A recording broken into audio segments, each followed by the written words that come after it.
Assalamualaikum warahmatullahi wabarakatuh. Salam sejahtera bagi kita semua. Perkenalkan, nama saya Devi Aulia Hamzah dan rekan Saya Himatul Alia. pada hari ini kita akan mempresentasikan makalah yang kita buat dengan judul Pemilihan Umum atau bisa disebut dengan pemilu dalam sistem berbangsa dan bernegara Indonesia. Pemilu adalah sarana kedaulatan rakyat untuk memilih anggota DPR, DPD, Presiden, dan Wakil Presiden. Dan untuk rumusan masalah di makalah ini ada 4, yaitu apa yang dimaksud dengan pemilu, kedua, bagaimana sejarah pemilu di Indonesia, ketiga, apa saja asas-asas pemilu di Indonesia, dan yang keempat atau yang terakhir, bagaimana penyelenggaraan pemilu di Indonesia. Pertama kali pemilu di Indonesia diadakan pada tahun 1955 pada masa parlementer Kabinet Burhanuddin Harahap yang dilakukan 2 kali untuk memilih anggota DPR pada tanggal 29 September dan Dewan Konstituante pada tanggal 15 Desember.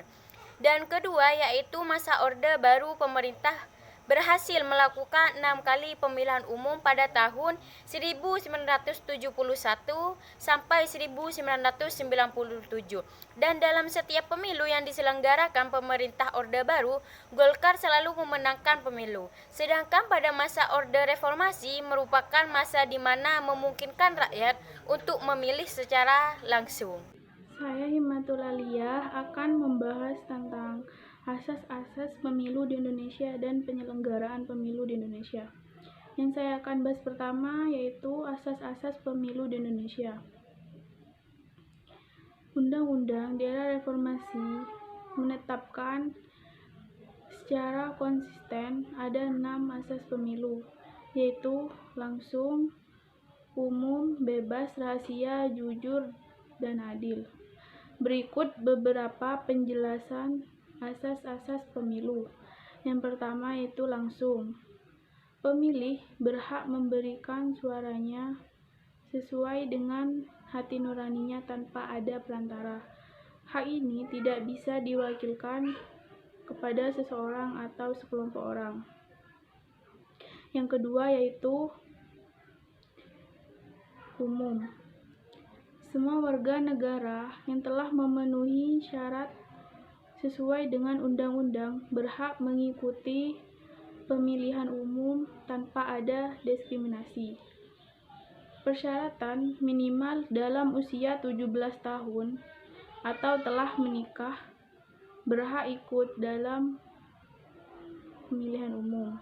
Yang ketiga yaitu bebas.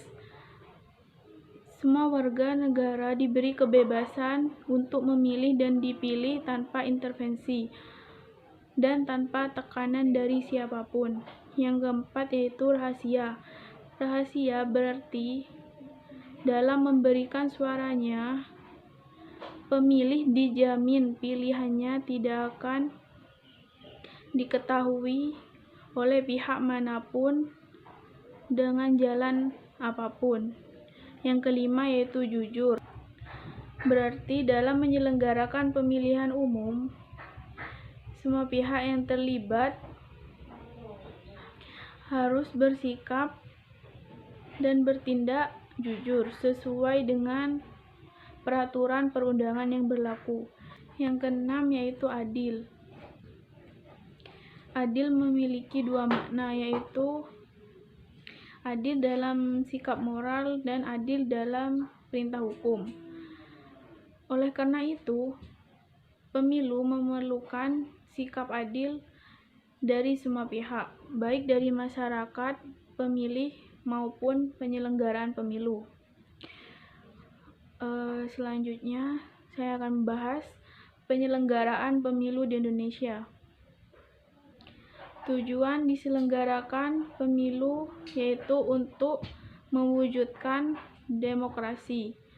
Pemilu juga ditujukan untuk memilih wakil rakyat di tingkat pusat dan daerah. Pemilu dilaksanakan serentak di seluruh wilayah Indonesia. Berikut proses penyelenggaraan pemilu di Indonesia. Pemilu diselenggarakan oleh Komisi Umum atau KPU. Penyelenggaraan pemilu telah diatur dalam Undang-Undang Nomor 22 Tahun 2007. Dari undang-undang tersebut diketahui bahwa pemilu di negara kita dilaksanakan dalam 3 tahapan. Tahap pertama adalah untuk memilih anggota DPR, DPD, dan DPRD. Tahap kedua yaitu pemilihan presiden dan wakil presiden. Tahap ketiga yaitu pemilihan kepala daerah dan wakilnya.